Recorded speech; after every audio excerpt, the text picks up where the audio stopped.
warahmatullahi wabarakatuh. Ketemu lagi sama saya di pembelajaran sosiologi bab 4 ya. Nah, sekarang kita akan membahas mengenai dinamika konflik dan juga faktor-faktor penyebab konflik. Sebenarnya di pertemuan sebelumnya pun sudah sempat saya singgung dikit-dikit ya tentang faktor penyebab konflik, gitu kan ya.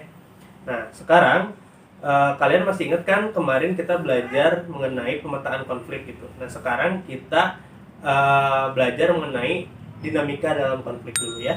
Nah, sekarang kita masuk ke slide-nya, dinamika konflik. Tahapan dinamika konflik menurut Visser adalah sebagai berikut.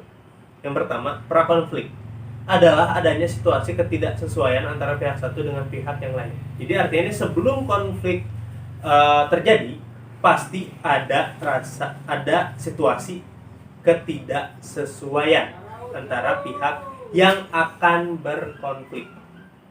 Jadi ketika mulai ada ketidaksesuaian pendapat, pandangan ataupun hal-hal lain, disitulah kita sebut sebagai situasi prakonflik. Ya. Jadi sebelum ada konflik ada yang namanya prakonflik.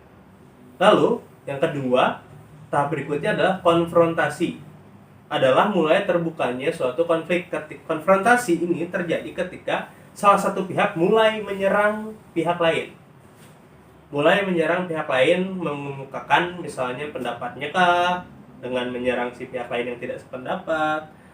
Artinya mulailah konfliknya terbuka di sini, di konfrontasi. Jadi konflik sudah mulai terjadi, gitu ya, di konfrontasi ini. Lalu berikutnya ada tahap krisis. Krisis ini adalah puncak terjadinya konflik atau pecahnya suatu konflik. Jadi ketika krisis ini terjadi, artinya konflik sudah terjadi tentunya, dan ini sudah mencapai puncaknya. Apakah berakhir dengan kekerasan kah, ataupun tetap adu argumen kah, dan lain-lain gitu. Jadi artinya disinilah klimaksnya suatu konflik gitu, yang akhirnya harus ditemukan solusinya adalah ketika sudah mencapai titik ini.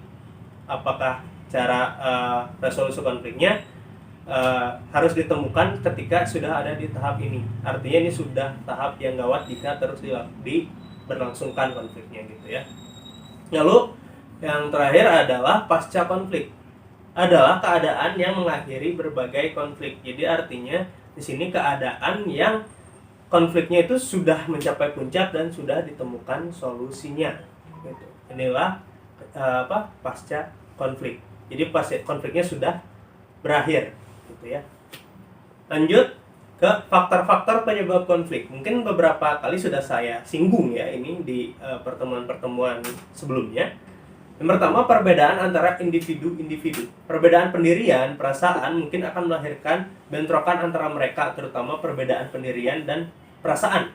Sehingga hal ini lantas menjadi faktor penyebab konflik yang signifikan. Sekali lagi, Sufiono Sukanto pernah mengungkapkan bahwa perasaan memegang peran penting dalam sebuah konflik. Di sini juga disebutkan kembali bahwa pendirian dan perasaan ini bisa menimbulkan konflik antar individu. Ketika misalnya ada ketidaksesuaian, ada ketidaknyamanan salah satu individu terhadap pihak lain, individu lain gitu ya. Lalu perbedaan kebudayaan, perbedaan kepribadian dari orang perorangan tergantung pula dari pola-pola kebudayaan yang menjadi latar belakang pembentukan serta perkembangan kepribadian yang sedikit banyak akan mempengaruhi kepribadian seseorang dalam kebudayaan tersebut. Seperti yang saya bilang, perbedaan kebudayaan dengan orang Sunda dan orang Batak di beberapa pertemuan lalu, bahwa terkadang perbedaan kebudayaan itu bisa menimbulkan konflik karena ada ketidaksesuaian atau kebiasaan dari masing-masing kebiasaan dari masing-masing suku bangsanya misalnya gitu ya. Kebudayaan Sunda begini, kebudayaan Batak begini. Kalau masih ingat apa yang saya terangkan kemarin adalah mengenai suku Batak yang biasa berbicara lantang dan suku Sunda yang biasa berbicara lembut. Akhirnya bisa menimbulkan kesalahpahaman antara kedua suku tersebut ketika misalnya bertemu karena berbeda kebudayaan gitu kan. Lalu yang ketiga, perbedaan kepentingan. Perbedaan kepentingan antara individu maupun kelompok merupakan sumber lain dari pertentangan baik kepentingan ekonomi, politik, dan sebagainya. Betul. Jadi kayak misalnya kalau kepentingan politik seperti yang saya sudah beberapa kali bilang mengenai pandangan politik pemilihan pemimpin misalnya, berbeda pandangan siapa yang lebih baik, siapa yang tidak. Nah, kayak kemarin saya jelaskan kepentingan ekonomi misalnya. Ketika karyawan ini sedang ingin ingin mendapatkan gaji besar, sementara si bos tidak ingin menaikkan gaji karyawannya karena menurut dia akan merugikan perusahaan gitu. Jadi artinya kepentingan si bos adalah untuk menjaga perusahaannya tetap stabil, sementara kepentingan si karyawan adalah mendapatkan gaji yang besar gitu. Jadi artinya kepentingan yang berbeda ini dalam bidang ekonomi akhirnya menyebabkan konflik yang akhirnya misalnya demo buruh kah gitu.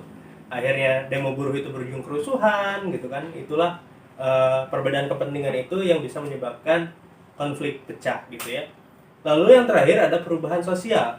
Perubahan sosial yang berlangsung dengan cepat untuk sementara waktu akan mengubah nilai-nilai yang ada dalam masyarakat yang dapat menyebabkan munculnya golongan-golongan yang berbeda pendiriannya. Nah, perubahan sosial ini bisa menyebabkan konflik. Konflik bisa menyebabkan perubahan sosial. Jadi artinya di sini mereka itu berkesinambungan sekali gitu antara perubahan sosial dan konflik. Biasanya dalam sebuah perubahan sosial bisa menimbulkan konflik, misalnya kayak kasus-kasus COVID misalnya. Nah, sekarang kan kita udah dalam masa pandemi COVID ya. COVID ini kan sebuah perubahan sosial sebenarnya yang terpaksa dilakukan. Nah, ada beberapa konflik yang terjadi karena kasus COVID ini. Saya tidak akan menjelaskan misalnya perubahan konflik yang terjadi karena perubahan COVID ini, tapi saya minta tolong ke kalian, saya kasih tugas ke kalian untuk temukan konflik yang terjadi akibat adanya COVID-19. COVID-19 ini adalah sebuah perubahan sosial yang menyebabkan adanya konflik. Jadi saya minta kalian kerjakan untuk cari nih konflik yang terjadi akibat COVID. Banyak sekali. Jadi saya harap kalian bisa menemukan, terus cantumkan kasus tersebut, tuliskan kasus tersebut di Word, terus dikumpulin ke saya, ataupun di buku catatan juga boleh, tapi di foto. Sekian untuk pertemuan kali ini. Terima kasih. Wassalamualaikum warahmatullahi wabarakatuh.